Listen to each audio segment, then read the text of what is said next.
Bueno, mis hermanos, muy buenos días.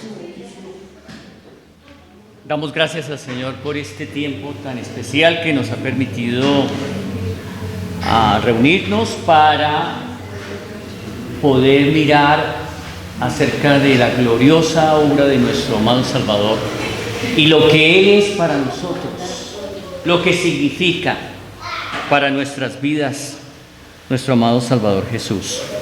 Hemos estado meditando acerca de lo que Pablo escribe a los hermanos en Corinto, en el capítulo 1, verso 30-31.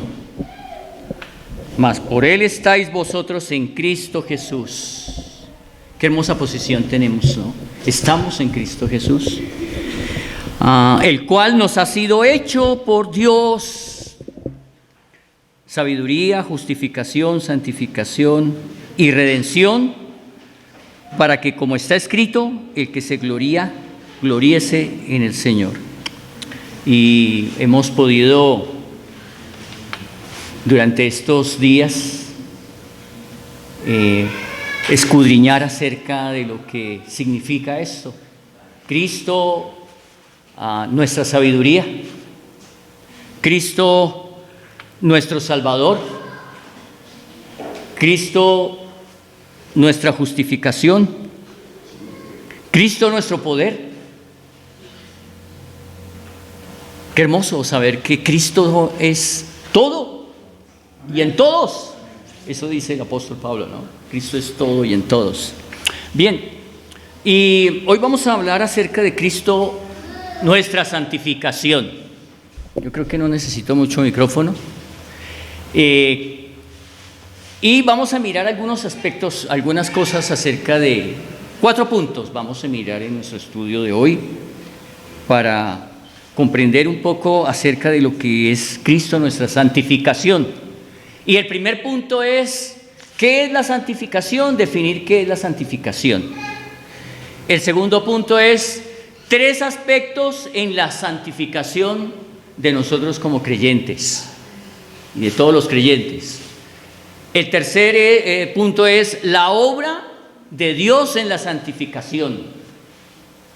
Y vamos a mirar de qué manera Dios está totalmente involucrado en la obra de la santificación.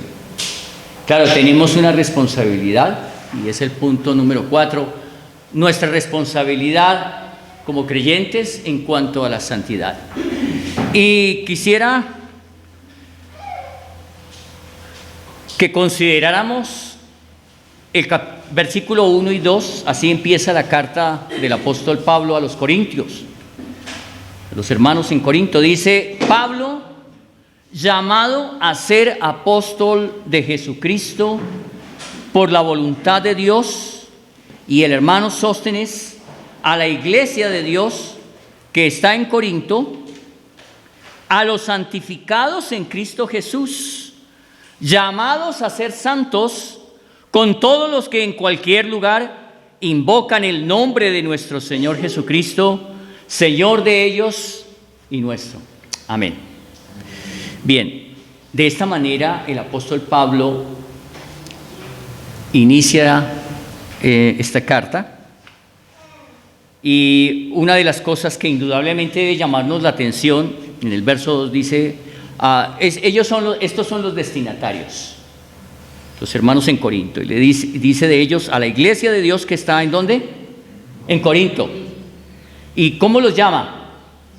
A los santificados en Cristo Jesús, a los que han sido hechos santos, santificados, ¿cierto? Santificados. Y dice, parece como que fuera una redundancia si uno no entendiera lo que está diciendo el apóstol, ¿no? Porque dice que son santificados en Cristo, pero luego dice llamados, hay un llamamiento a ser santos, ¿verdad? Somos santificados, pero también hemos sido llamados a ser santos. Sí, vamos a comprender más adelante lo que está diciendo el apóstol y lo que nos está mostrando el Espíritu Santo a través de esto, ¿no? Fuimos santificados. Lo primero que vamos a mirar es lo que es la santificación. Bien, ¿qué es la santificación? Si nos preguntáramos qué significa ser santos, ¿no? Generalmente, ¿qué podríamos decir acerca de eso? Somos separados. Separados, bueno. Generalmente, si le preguntáramos a cualquier persona, de pronto que no tuviera idea de lo que significa la palabra santificación, diría, no, pues que sea puro, una persona buena, ¿cierto? De hecho, en nuestro contexto, hablamos de Colombia, la gente tiene ideas de lo que es un santo, ¿no? ¿Qué es un santo? Entonces, no, pues los que están allá en los templos y no se pueden casi mover, ¿no? Si solamente lo sacan en el mes de abril, ¿es cierto? En la Semana Santa, y entonces los pasean porque no, ¿verdad? Eso es para ellos. Pues, en ninguna manera quiero hacer burla pero es la idea que se tiene, ¿no? Pero vamos a mirar que en la Escritura, cuando se habla de santos, no significa que han sido canonizados o que son determinados personas que fueron consideradas que merecían tener un título como de santos, sino vamos a mirar. Muy bien, el término santo o santidad viene de una palabra en el griego. Hemos visto bastantes palabras en el griego, ¿no? Por ejemplo, la palabra soter hace referencia a salvación, ¿no? Cristo es nuestro Salvador. Y vimos otras palabras en el griego. Pero la palabra en el griego, que es la palabra agios, tiene que ver con poner aparte, apartar, ¿cierto? Como cuando uno dice, mire, hágame un favor, apártame de este grupo un ejemplo, de frutas, apárteme las que están más maduras, las mejores, ¿cierto? Esa es la idea, ¿no? Apartar, poner aparte. Y podríamos entenderlo como apartar de, y significa sacar, ¿cierto? Entonces uno dice, no, apárteme esto de aquello, ¿cierto? Es sacarlo. O también lo podríamos entender como apartar para, y esto es reservar. Y vamos a mirar esta idea, y más adelante, a través de un versículo, y dice, es la misma raíz para santo, que es agios. Gracias, hermano. La palabra santidad, que es agiasmos, mire que tienen la misma raíz. Y santificado, que es agiaso. ¿Sí? Santificado, es la palabra agiaso. Muy bien. Sí. ¿Cuál? Agios. ¿Sí? En el otro santidad es agiasmos, pero tiene la misma raíz. ¿Sí? Bien. Entonces definimos que a través de ese término en el griego, lo que significa en el contexto bíblico, lo que es santidad, y es un estado de separación para Dios. ¿Es un estado de separación para quién? Para Dios.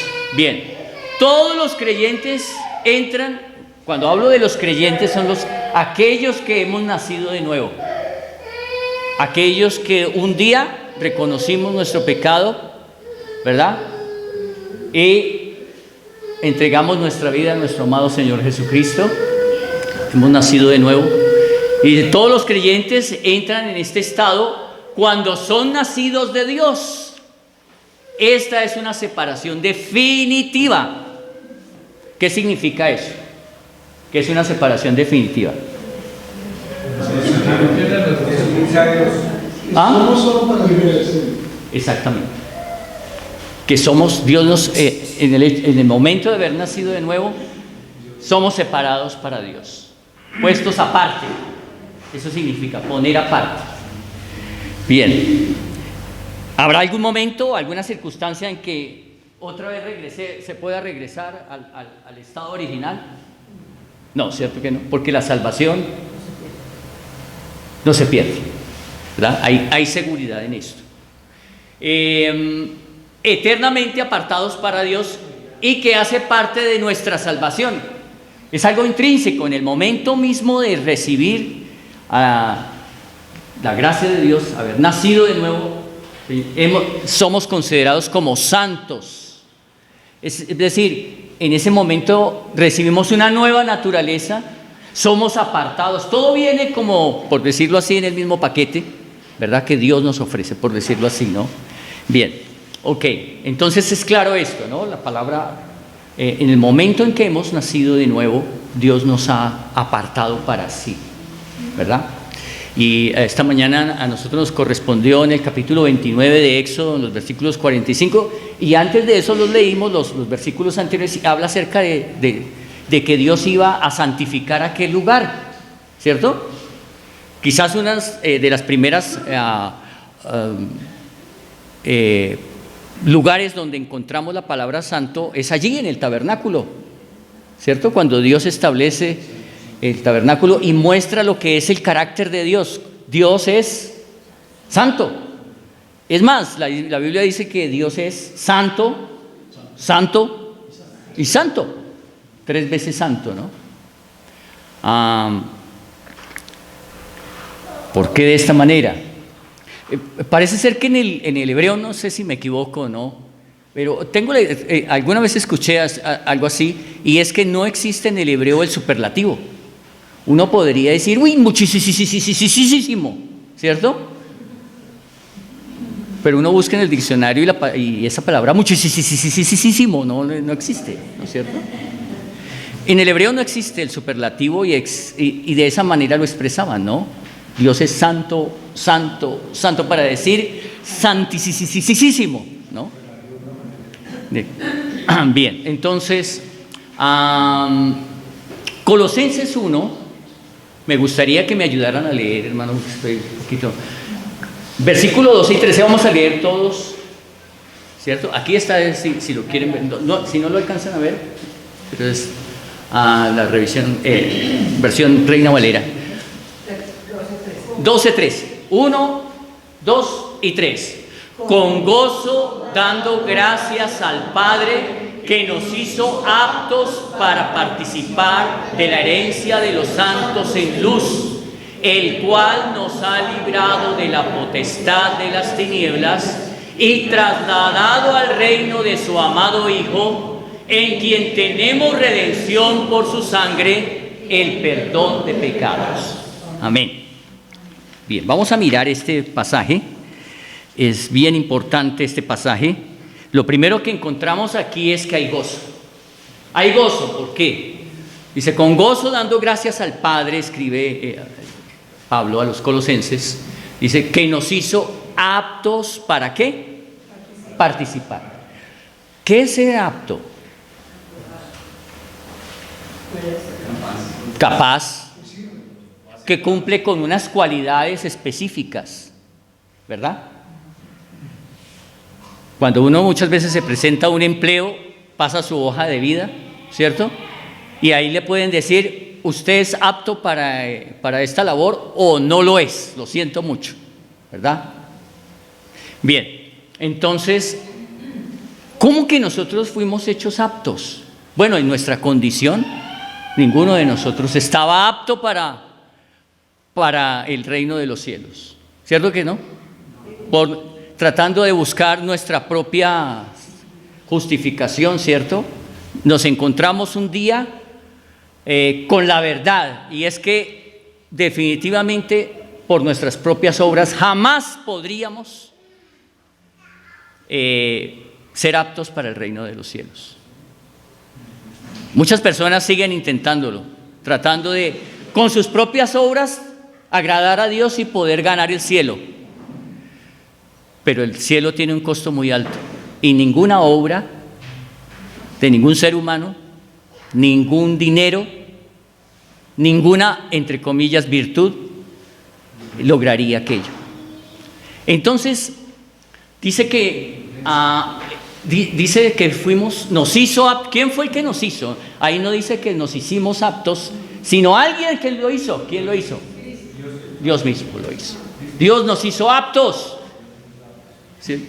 Para el reino de los cielos, para participar de la herencia de los santos, y aquí habla de los santos en luz, ¿verdad? El cual nos ha librado, y aquí es la idea del término que vimos que es agios, que es sacar, ¿cierto? Y lo primero que dice aquí que nos ha librado, nos ha sacado, ¿de dónde? ¿De dónde fuimos sacados? De la potestad de las tinieblas. Ahí estábamos. Estábamos bajo el dominio y la potestad bajo la autoridad de las tinieblas. ¿Sí? Ahí estaba, esa era nuestra condición. ¿De dónde fuimos sacados? Fuimos trasladados, dice, al reino de su amado Hijo. Ahí se cumple esa figura y la palabra cuando dice que fuimos apartados, sacados de las tinieblas, de la muerte, de la condenación que merecíamos por nuestros actos, y fuimos llevados, trasladados. ¿Quién lo hizo? Dios mismo, a través de su Hijo Jesús, trasladados al reino de su amado Hijo. Y ahí estamos. Eso nos habla de una posición. Tenemos una posición, ¿no? Bien.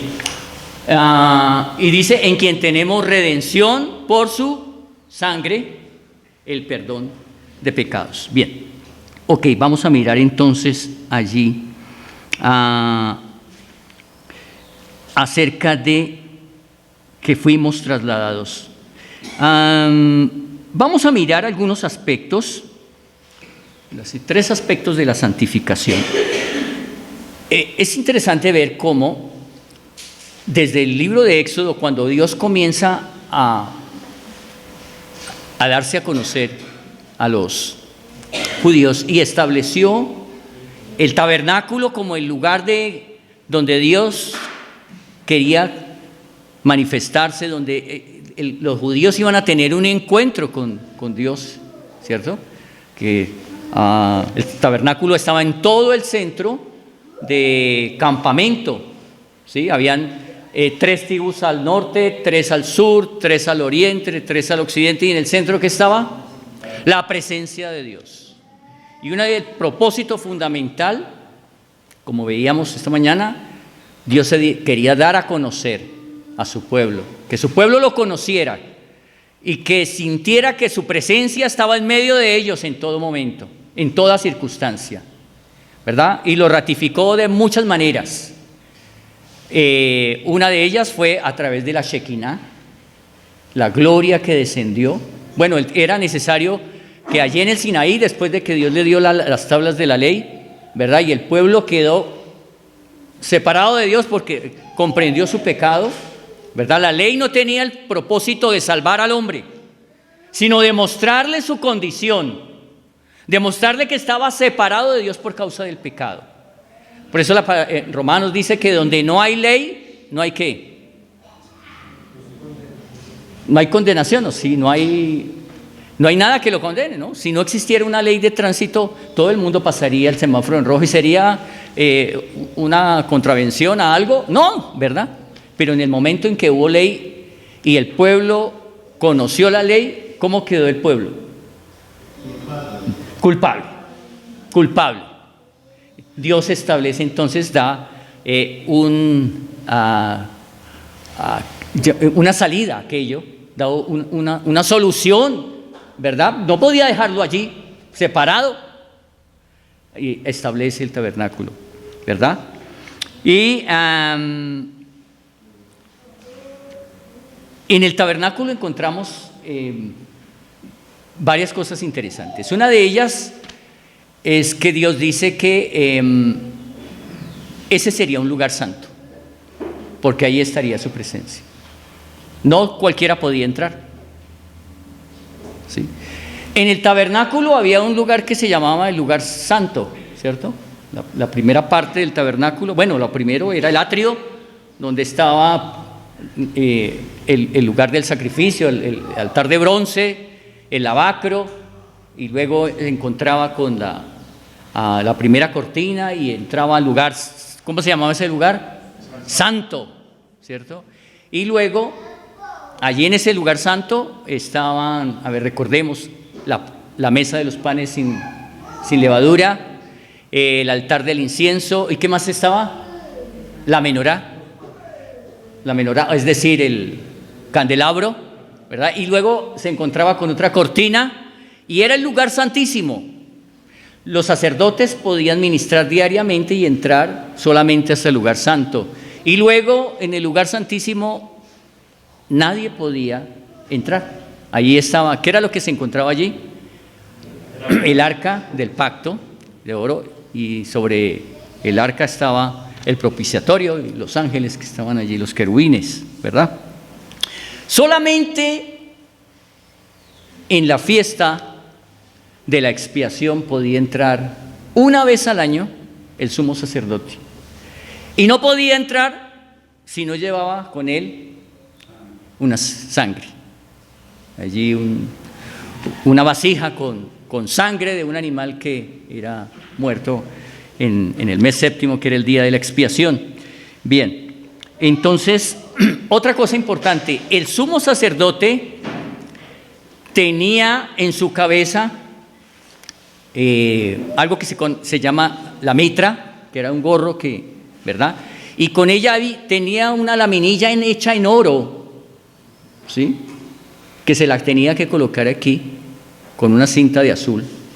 Y decía, ¿qué decía aquella cinta? Santidad a Jehová. Y es importante que Dios comience a enseñarle al ser humano que Dios es un Dios santo y que aquellos que Él ha apartado para sí deben ser ¿cómo? Santos. Esa era la idea. Dios enseña de una manera progresiva, sí, va enseñando principios, pero repetitiva, para que nunca se olvide. Es que nosotros tenemos esa dificultad porque se nos olvida tan rápido, ¿no? Tan fácilmente que olvidamos. Bien, vamos a la siguiente.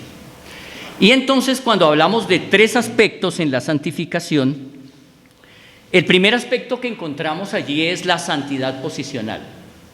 ¿Qué es la santidad posicional? Como su nombre lo indica, es la posición que goza cada creyente en virtud de pertenecer a la familia de Dios por la fe en el Señor Jesucristo. Es decir, nadie puede pertenecer a la familia de Dios si no es a través de ¿quién? De Jesucristo. Él es el mediador. A través de Él podemos entrar, ¿verdad? Confiadamente. ¿Qué más dice? Significa ser apartado como miembro de la familia de Dios sin importar el grado de espiritualidad del creyente. Puede que un creyente esté recién convertido y su vida de santidad hasta ahora está empezando, todavía está lleno de todo eso que el mundo y nuestra propia naturaleza produce. ¿Qué es de eso que produce? ¿Qué creen que es? Pecado, maldad, ¿verdad? Engaño y todo aquello, ¿verdad? Pero, ¿ya es considerado santo? Sí, claro. Posicionalmente, sí. Ya ha sido trasladado del reino de las tinieblas. ¿A dónde? Al reino de nuestro Señor Jesucristo. Bien, el ejemplo de los hermanos en Corinto. A pesar de su comportamiento carnal e inmaduro, Pablo les llama santos. Mire, ahí en el capítulo 3, dice, capítulo 3 de 1 Corintios, dice, de manera que yo, hermanos, está escribiendo a los hermanos, que en el versículo 2 les dice, ¿cómo que les dice? Hermanos que han sido santificados, ¿no? Llamados a ser santos. A los santificados y llamados a ser santos les escribe esto. De manera que yo, hermanos, no pude hablarles como espirituales, sino como a carnales, como a niños en Cristo. Os di a beber leche y no vianda, porque aún no erais capaces, ni sois capaces todavía, porque aún siendo sois carnales, dice, pues habiendo entre vosotros celos, contiendas y disensiones, ¿no sois carnales y andáis como hombres? Pero Pablo sabía esto de los hermanos. Claro. ¿Y cómo los llama? Hermanos que han sido santificados, llamados a ser santos. ¿Sí? Versículo de capítulo 6, verso 11, dice, ¿me ayudan a leer, por favor? 1, 2 y 3. Y esto erais algunos, mas ya habéis sido lavados, ya habéis sido santificados, ya habéis sido justificados en el nombre del Señor Jesús y por el Espíritu de nuestro Dios. Cuando Él dice que ya habéis sido lavados, qué interesante se repite 3 veces, ya habéis sido, primero, lavados, segundo, ya habéis sido santificados y finalmente, ya habéis sido justificados. Esas 3 cosas ya habían sido. Bien. Si nosotros leemos el contexto de este capítulo, Pablo está diciendo que ellos habían sido personas que andaban en fornicación. Vamos a mirar en ese contexto.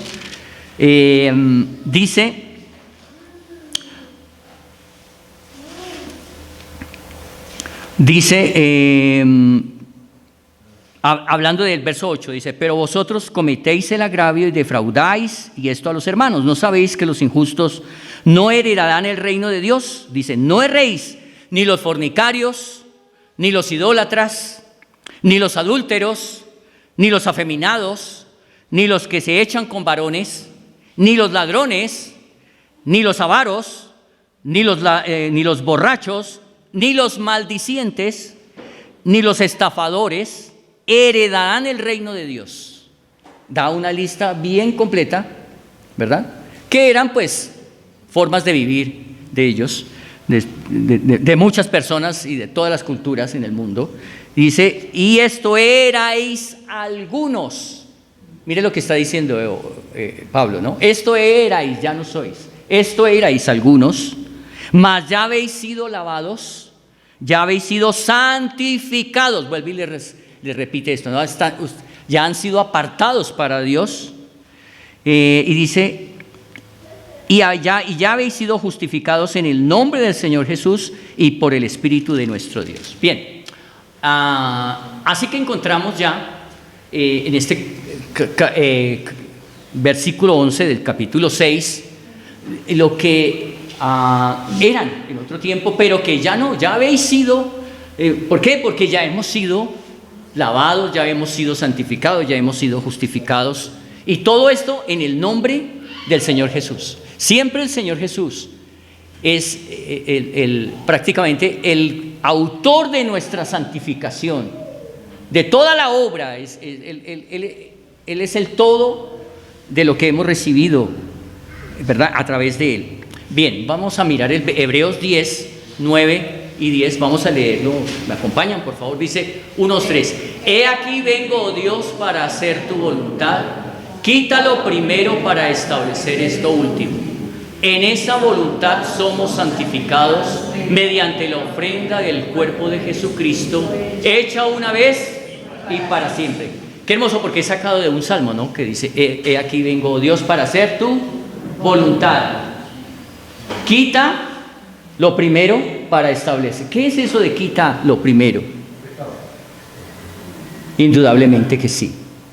Indudablemente. Pero también seguramente está hablando de lo que la ley estaba mostrando, ¿no es cierto? Porque había un pacto y era el pacto de la ley. Y recordemos que la ley no podía salvar.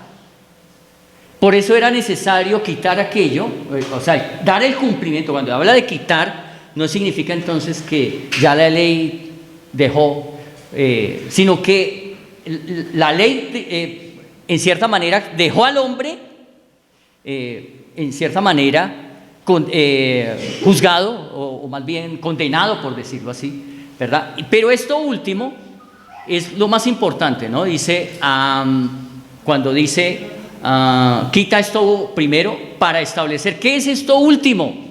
Y cuando habla acerca de en esa voluntad, porque ¿de quién fue la voluntad? La voluntad de Dios, del Padre, ¿verdad? Entregar a su Hijo para que muriese a nuestro favor, ¿verdad? En cierta manera la ley allí, por decirlo así, no podría decir que quedó abrogada. Bueno, la ley es la que en cierta manera nos muestra el pecado, ¿cierto? Al que no ha creído, la ley tiene un propósito y es mostrarle su pecado y su necesidad. Pero aquí es el establecimiento es que hay un sacrificio, ¿verdad? Porque la ley mandaba continuamente sacrificios. Cada vez que una persona pecaba, ¿qué tenía que ir a hacer? Llevar un animal inocente. Y todos los días morían animales, todos los días, era continuo el sacrificio, ¿verdad? Eso se terminó. Porque hubo un sacrificio que terminó con ello. El sacrificio que nuestro amado Señor Jesucristo, el Cordero de Dios que quita el pecado del mundo. Bien, vamos al siguiente, mi hermano, por favor. Entonces, este mismo versículo que ya habíamos visto en 1 Corintios 1:2, a la iglesia que está en Corinto, los santificados en Cristo Jesús, llamados a ser santos. El siguiente, hermano. Bien, entonces hemos visto el primer aspecto de la santificación, y es la santificación posicional. Luego vamos a hablar acerca de la santificación progresiva. ¿Qué es la santificación progresiva? Día a día, correcto. Entonces la experiencia constante o el trabajo continuo de crecer en la santidad en cada una de las áreas de nuestra vida cristiana. Pensamientos, palabras, actitudes y acciones. Los que llevamos algún tiempo en el Evangelio, podríamos evaluar nuestro actuar, nuestra forma de hablar en el pasado. ¿Consideran que ha cambiado nuestra forma de pensamiento? Yo creo que sí, y debe ser así. ¿Nuestra forma de comportarnos ha cambiado? ¿Han habido cambios significativos? Debe ser así, ¿cierto? ¿Verdad que sí? Bien, entonces, indudablemente, aún nuestras acciones, nuestras actitudes han sido transformadas, ¿verdad?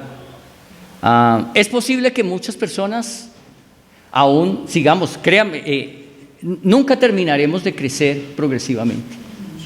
Siempre hay algo, ¿cierto?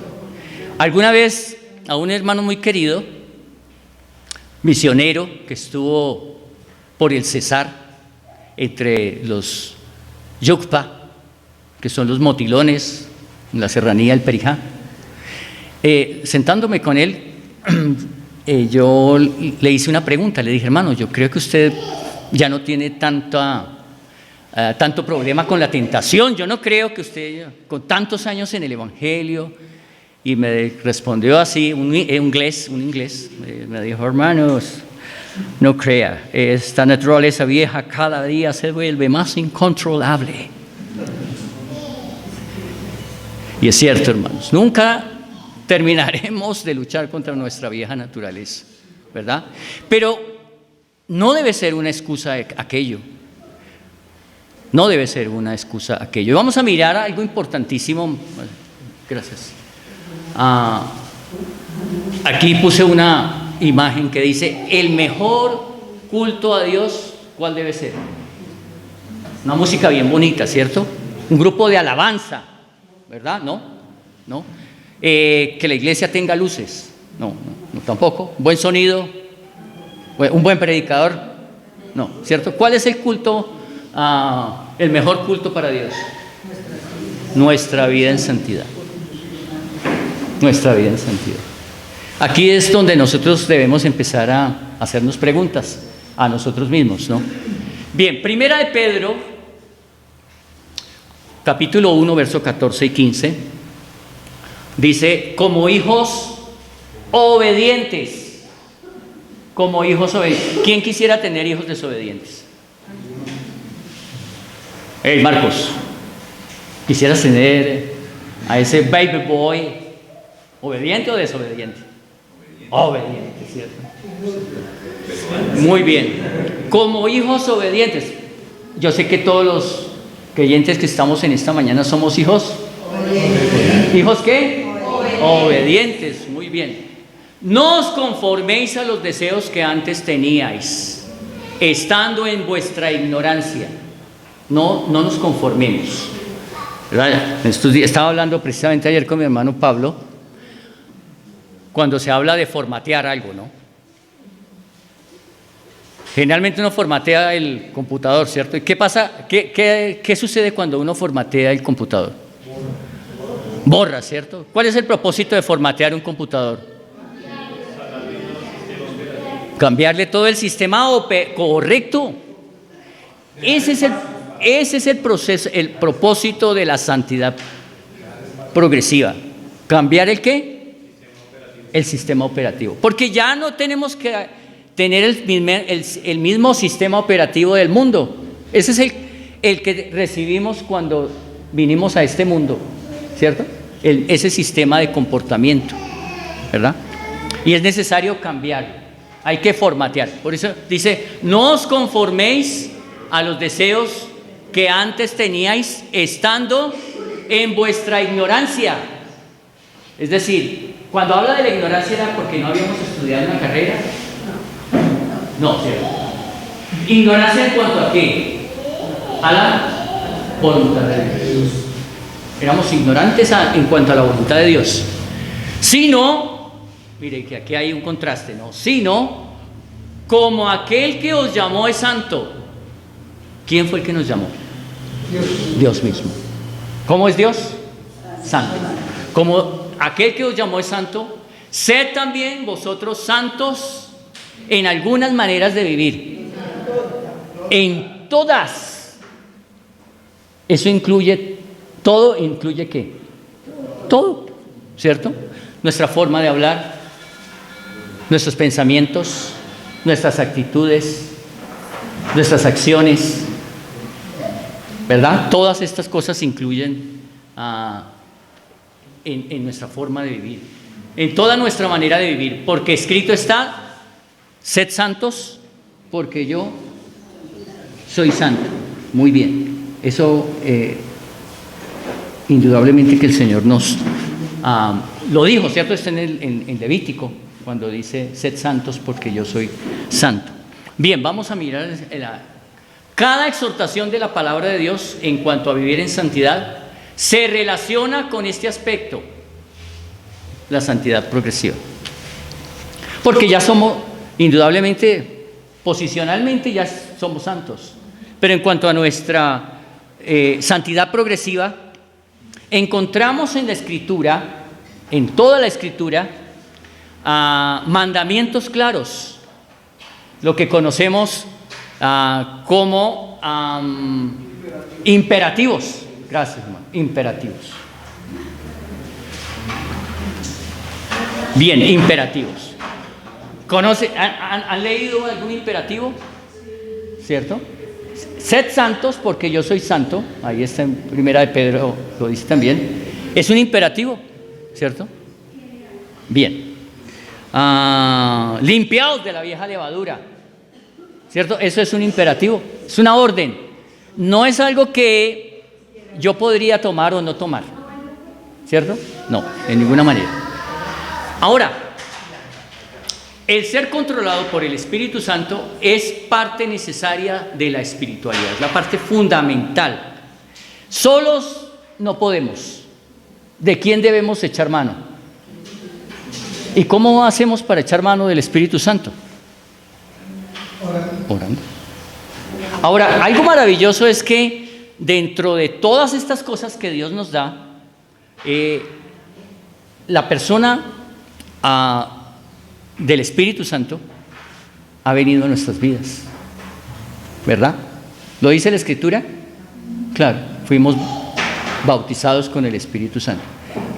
Y aquel creyente que no tiene el Espíritu Santo, entonces, no es de él, exactamente.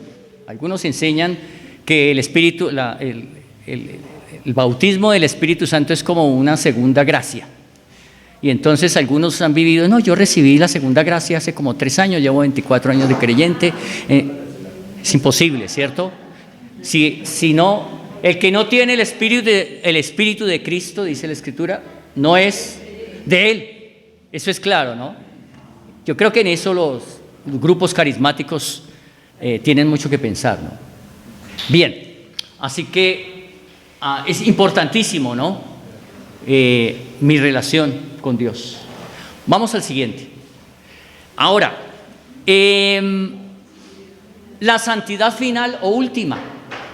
Entonces ya hemos visto la primera, que es la santidad posicional. La segunda es la progresiva. En esas vamos creciendo poco a poco, ¿cierto? Sí. Muy bien. Y la última es la última, la final, ¿verdad? No seremos completamente apartados para Dios hasta aquel día cuando estemos en su presencia, cuando veamos a Cristo cara a cara y seamos, ojo, semejantes a Él con cuerpos glorificados. ¿Sí? Bueno, muy bien. Entonces, vamos a mirar algunos versículos. Por ejemplo, Primera de Juan 3, vamos a leerla. Ahí está en el capítulo 3, versos 2 y 3. Dice 1, 2 y 3. Amados, ahora somos hijos de Dios y aún no se ha manifestado lo que hemos de ser. Pero sabemos que cuando Él se manifieste, seremos semejantes a Él, porque le veremos tal como Él es. Y todo aquel que tiene esta esperanza en Él, se purifica a sí mismo, así como Él es puro. Muy bien, qué hermoso versículo, ¿verdad? Amados, aún no se ha manifestado lo que hemos de ser. ¿Cierto? Muy bien, lo que hemos de ser. Y aquí hay un contraste, ¿no? Pero que sabemos, y lo sabemos, estamos convencidos de eso,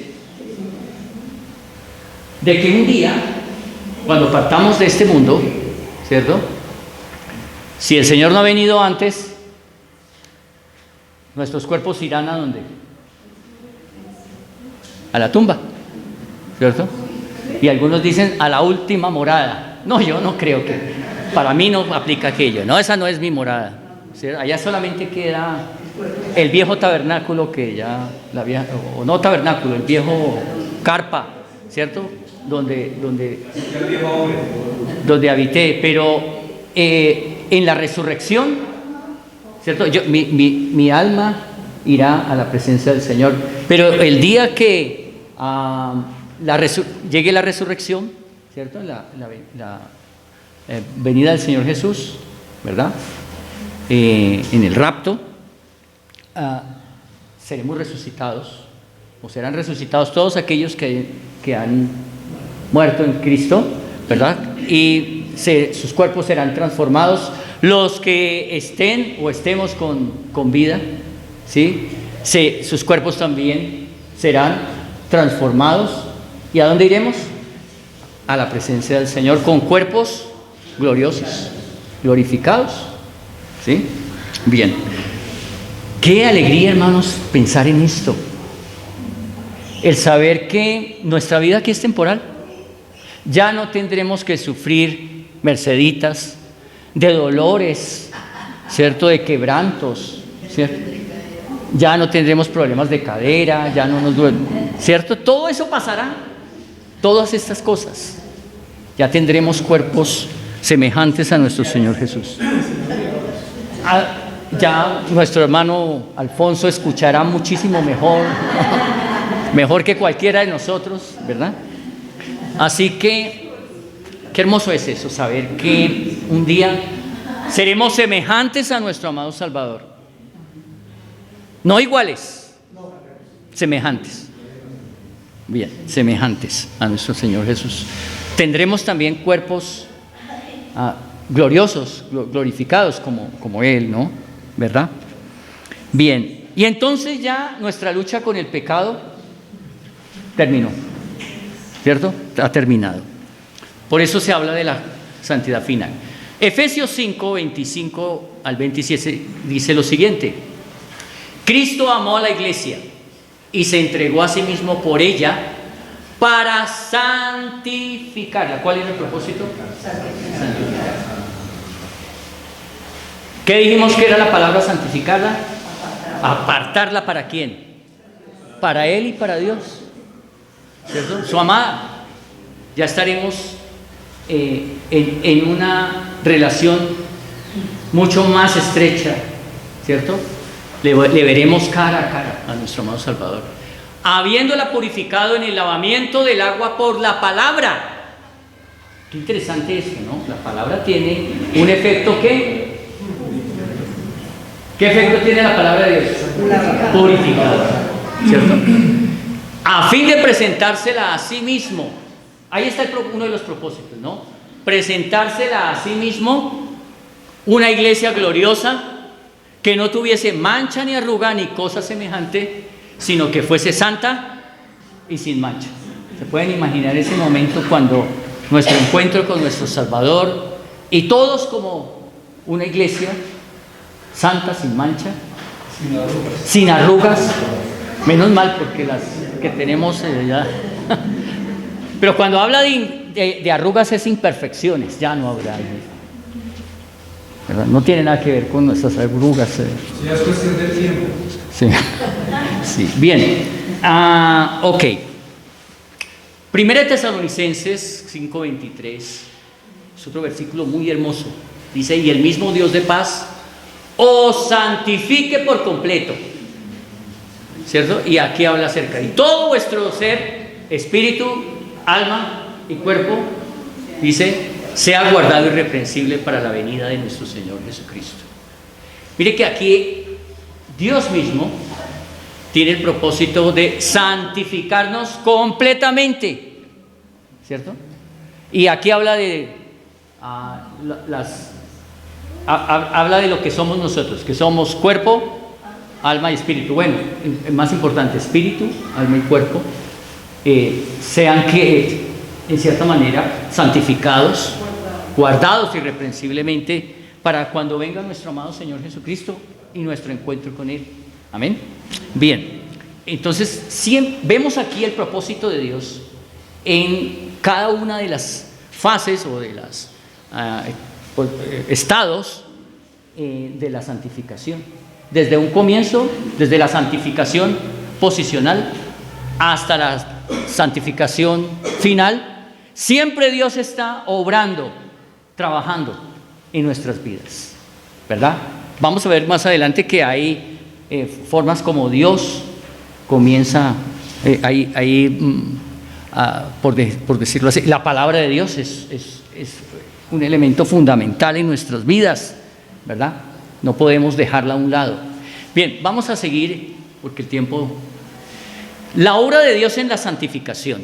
Y una de las cosas que tenemos que entender es que las Escrituras nos muestran que las tres personas de la divinidad tienen una labor en cuanto a nuestra santificación. Y vamos a mirar allí la obra del Padre. Fundamental la obra del Padre, ¿no? En la santificación. Un ejemplo de ello lo podemos ver en la ilustración de la vid y los pámpanos, en la que el Señor Jesús se identifica como la vid verdadera y el Padre es el labrador. Vamos a ir allí. Juan 15, 1 al 3. ¿Me acompañan en la lectura, por favor? Dice 1, 2, 3. Yo soy la vid verdadera y mi Padre es el labrador. Todo pámpano que en mí no lleva fruto, lo quitará. Y todo aquel que lleva fruto, lo limpiará para que lleve más fruto. Ya vosotros estáis limpios por la palabra que os he hablado. Qué hermoso lo que dice el Señor Jesús, ¿no? Él se identifica como la vid. ¿El Padre quién es? El labrador. El Padre, ¿qué función cumple? O sea, ¿cuál es la función que cumple allí, según lo que dice nuestro Señor Jesús? Que todo pámpano que no lleve fruto, ¿qué significa eso? ¿Cierto? Todo pámpano que no lleve fruto, ¿qué pasa con ese? Será quitado. ¿Quién lo quita? El Padre lo quita, ¿cierto? Mire, ¿será que eso habla de algún creyente? ¿Qué piensan? Porque aquí está hablando de fruto de arrepentimiento, ¿cierto? Que no está dando un fruto. Es imposible que una persona... Hay muchos creyentes personas que dicen que son creyentes, pero realmente no lo son. ¿Y cómo se puede distinguir de un creyente que exactamente, ¿cierto? Yo, hablo siempre, pienso siempre en aquella parábola que el Señor relató acerca de que un hombre tenía su siembra de trigo y vino un enemigo y sembró. ¿Qué fue lo que sembró? Cizaña. Y entonces vinieron los trabajadores y le dijeron: Señor, ¿quieres que arranquemos la cizaña? ¿Y qué dijo él? No lo hagan, ¿cierto? Más bien esperen hasta la cosecha y entonces ya después de que dé su fruto, ¿verdad? Se mirará realmente si es trigo o si es cizaña. Bueno, los cultivadores de trigo saben si es cizaña o si es trigo. ¿Saben por qué? Por el fruto. Porque generalmente el fruto del trigo es pesado y él se inclina y se dobla, se humilla. El otro no.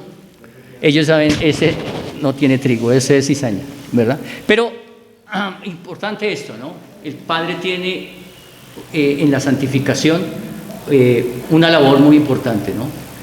Pero dice: todo aquel que lleva fruto, porque no solamente Él se encarga de quitar aquello que no tiene a Cristo, ¿cierto? Pero al que tiene a Cristo, el que lleva fruto, ¿qué hace? Lo limpiará para que lleve más fruto. Amén. Dice: ya vosotros estáis limpios por la palabra que os he hablado. Entonces la palabra sí tiene indudablemente una función muy importante en nuestra vida. Y podríamos preguntarnos: ¿realmente la palabra de Dios para mí es una prioridad? ¿Es una prioridad? Debe ser una prioridad. Y ya ahora entendemos el por qué es una prioridad. La palabra de Dios tiene un efecto purificador en nuestras vidas, ¿cierto?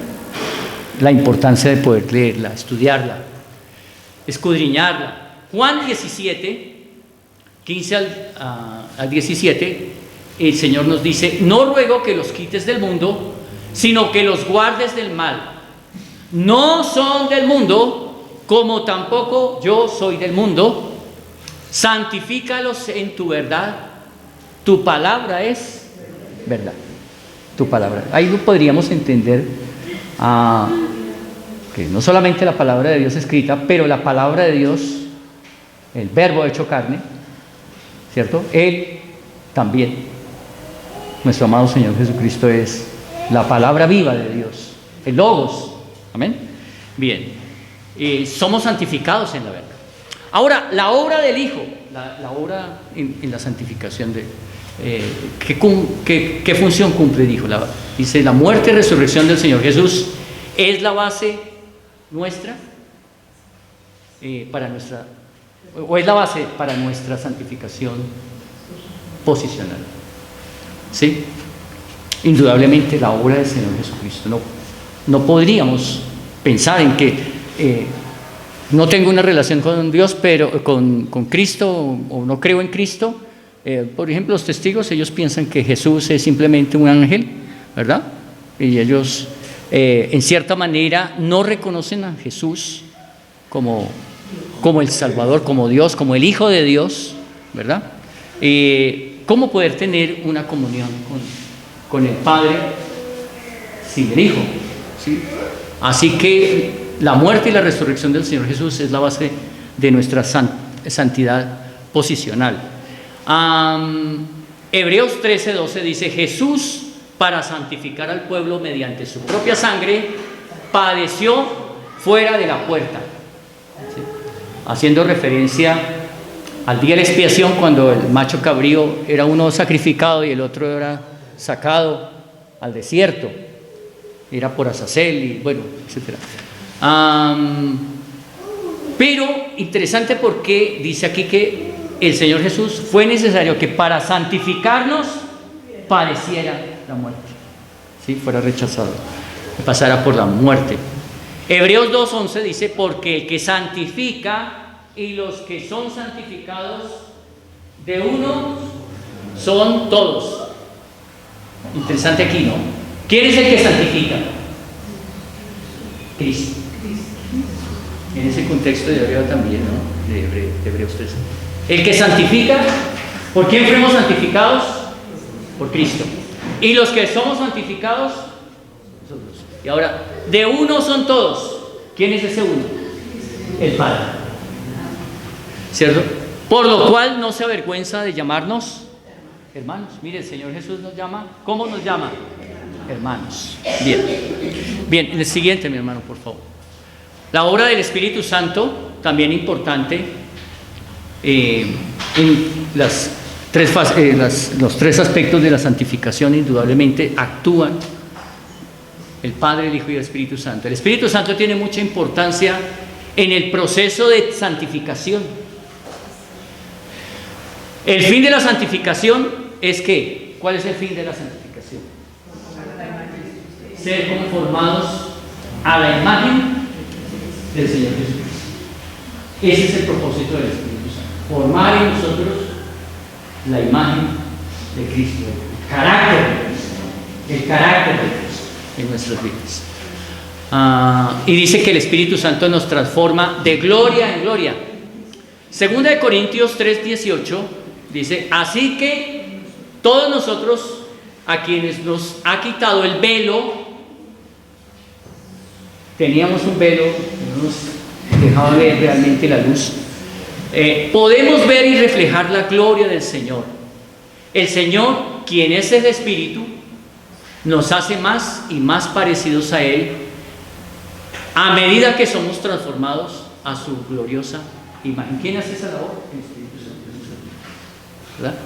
Bien, esta es la nueva versión internacional. Romanos 8:13 dice: vivir en el Espíritu hace morir en nosotros las obras de la carne. Hay una lucha allí, ¿no? Entre nuestra carne y el Espíritu, ¿no? Cuando damos el lugar al Espíritu Santo, nos sometemos al Espíritu Santo que está en nosotros, entonces hacemos morir en nosotros las obras de la carne. Romanos 5:5 dice: el amor de Dios ha sido derramado en nuestros corazones por el Espíritu Santo. Gálatas 5, 22, 23 habla acerca del fruto del Espíritu Santo. El fruto del Espíritu Santo es amor, paz, paciencia, benignidad, templanza, mansedumbre, ¿cierto? Contra tales cosas no hay ley.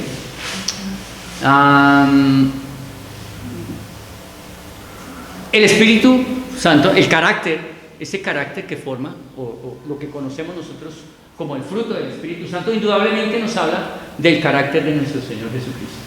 Ese es el carácter de todas estas: amor, paz, paciencia, benignidad, templanza, mansedumbre, fe. Bien, siguiente, la responsabilidad nuestra. ¿Cuál es nuestra responsabilidad en cuanto a la santificación? ¿Qué piensan? Una respuesta de fe, hermano. Una respuesta de fe en el Dios del Espíritu. Ese es. Exactamente, es simplemente permitir que el Espíritu Santo sea quien gobierne en nuestra carne. Y esto se hace por fe, por la fe. Vamos a mirarlo aquí. Ya terminamos con este último punto.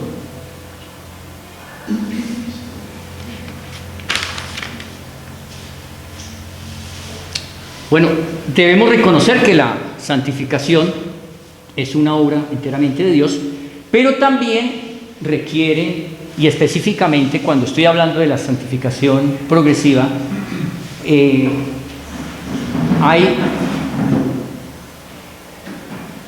una responsabilidad en cada uno de los que hemos creído, ¿sí? Vamos a mirar algunos versículos. Ok. A través de la palabra de Dios recibimos una serie de mandamientos que son los imperativos. Esto es importante porque alguna vez escuché a alguien que estaba diciendo que la persona pues no debía esforzarse, todo lo hace el Espíritu Santo y no debe haber ningún esfuerzo, un esfuerzo humano para tratar de mejorar en ninguna manera, sino simplemente pues el Espíritu Santo lo hace. Pero es importante que haya, o si no, no existirían los imperativos. ¿Para qué? ¿Cierto? ¿Para qué lo que está escrito, por ejemplo, en sed santos, porque yo soy santo?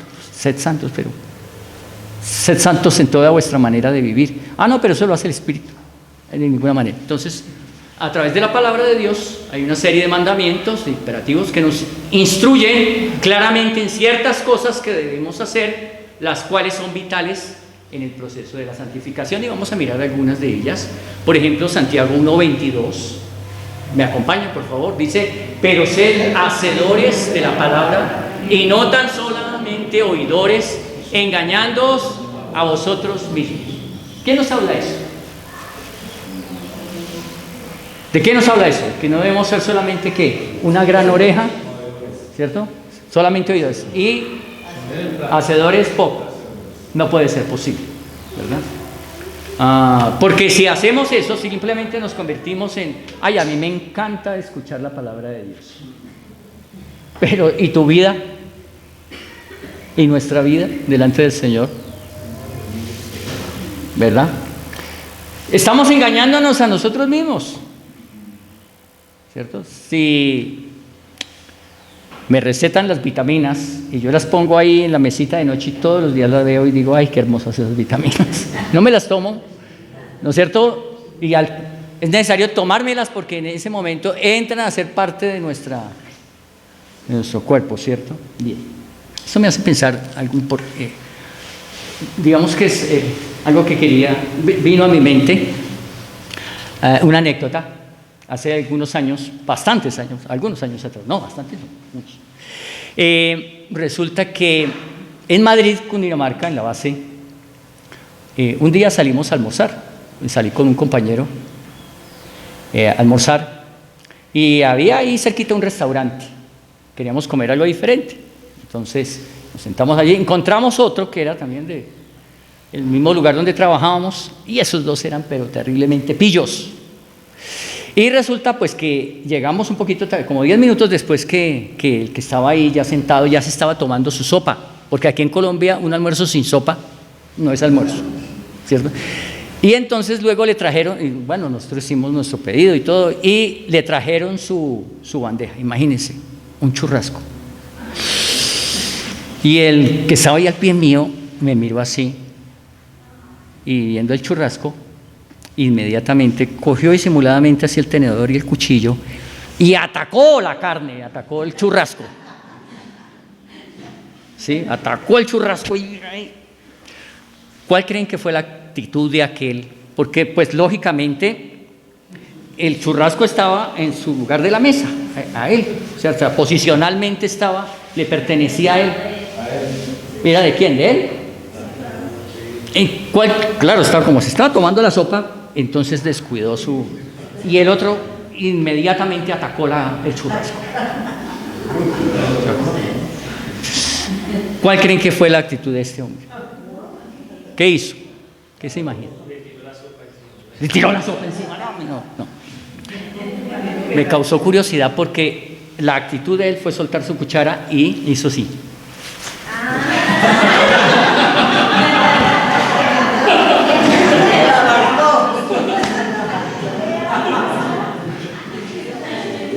Yo no podía creer lo que estaba pasando allí. ¿Creen ustedes que el que estaba cortando la carne quedó con ganas de comer algo? No. Hasta ahí llegó su intento. Dijo: no, ya usted apartó su carne, ¿verdad? Y luego ya terminó su sopa y lo vimos que comenzó a comer hasta que lo terminó totalmente, finalizó, ¿verdad? Ya comenzó a ser parte de su digestión y de su cuerpo. Y pensaba en esto mismo, ¿no? En estos aspectos de la santificación, ¿no? Posicionalmente, pero también progresivamente, ¿cierto? Y luego finalizó y lo hizo suya totalmente. Que pensaba en eso, ¿no? Es una forma de poder hacer propio un final feliz, ¿cierto? Y ya la carne se convirtió en parte de su cuerpo. Bien. Segunda de Corintios 6, estoy un poquito demorado, pero no importa, dice capítulo 6, verso 16, 18, vosotros sois el templo del Dios viviente. Hermoso.Nosotros somos el templo de Dios. A veces cuando uno dice, qué hermoso templo este, ¿no? Uno dice, ay, qué hermoso. No, ese simplemente es el lugar donde se reúne la iglesia, pero realmente el templo de Dios sobre esta tierra, ¿quién es? Nosotros somos el templo de Dios, ¿verdad? Y tenemos ese privilegio de decir, oiga, yo soy parte de ese templo de Dios. Bien. Salid en medio de ellos, dice el Señor, dice apartaos, dice el Señor. ¿Qué dice? Apartaos. Mire que esto es un imperativo, ¿no? Salid en medio de ellos, claro, hablando del mundo, de toda la concupiscencia y la maldad que apartaos, dice el Señor, no toquéis lo inmundo. Mira, ahí hay otro imperativo, no toquéis lo inmundo, y yo recibiré y seré para vosotros por Padre, y vosotros me seréis por hijos e hijas. Gracias, mi hermano.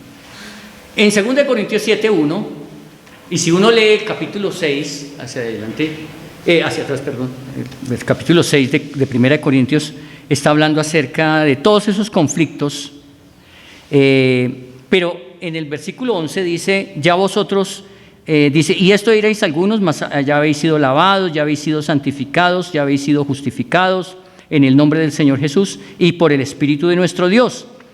Dice, verso 20, porque habéis sido comprados por precio, glorificad pues a Dios en vuestro cuerpo y en vuestro espíritu, los cuales son de Dios. Mire, mi cuerpo, yo entendí, mi cuerpo no es mío. Yo no puedo hacer lo que quiera con mi cuerpo, porque ya no me pertenece, y menos con mi espíritu, porque no me pertenece. ¿A quién pertenece? A Dios. Eso es importante. Mi lengua ya no me pertenece, entonces no puedo decir lo que antes decía, ¿cierto? Todas las barbaridades que decía, porque ahora mi lengua, ¿a quién pertenece? A Dios, ¿verdad? Bien, limpiémonos de toda contaminación que pueda afectar nuestro cuerpo y nuestro espíritu, ¿verdad? Amén. Segunda de Timoteo 2:22 dice, huye, otro imperativo, de las pasiones juveniles. Todos los que somos jóvenes, huye de las pasiones juveniles y sigue la justicia, la fe y el amor y la paz. ¿Sí? 4 cosas: justicia, fe, amor y paz. Romanos 8:12-13 dice también, así que hermanos, deudores somos, no a la carne. ¿Somos qué? Deudores. Tenemos en cierta manera tenemos una deuda, ¿no? Pero no es la deuda para nuestra salvación, sino que en cierta manera somos deudores porque le debemos tanto a Dios, ¿no? No a la carne, para que vivamos conforme a la carne, porque si vivís conforme a la carne, moriréis. Mas si por el Espíritu hacéis morir las obras de la carne, viviréis. Y eso nos habla indudablemente de nuestra responsabilidad como creyentes, ¿verdad? Vamos a orar, hermanos. Les invito a que nos pongamos en pie y le demos gracias a Dios por lo que ha hecho en nuestras vidas a través de su Hijo Jesús. En Cristo somos santificados, hemos sido santificados y seguimos siendo santificados hasta el día cuando estaremos con Él en gloria. Amén. Padre, gracias te damos en este tiempo. Te exaltamos grandemente, Señor, por tu amor. Gracias te damos porque hemos sido apartados. Fuimos librados, Señor, de el reino de las tinieblas y trasladados por tu gracia al reino de tu amado Hijo, al cual hoy pertenecemos. Rogamos que nos ayudes, Señor, que nuestra vida cada día sea una vida consagrada para ti y que podamos, Señor, aplicar tu palabra, que no solamente seamos oidores de tu palabra, pero que seamos hacedores de ella. Te queremos dar gracias, Señor, en los méritos de nuestro amado Salvador Jesús. Amén. Amén.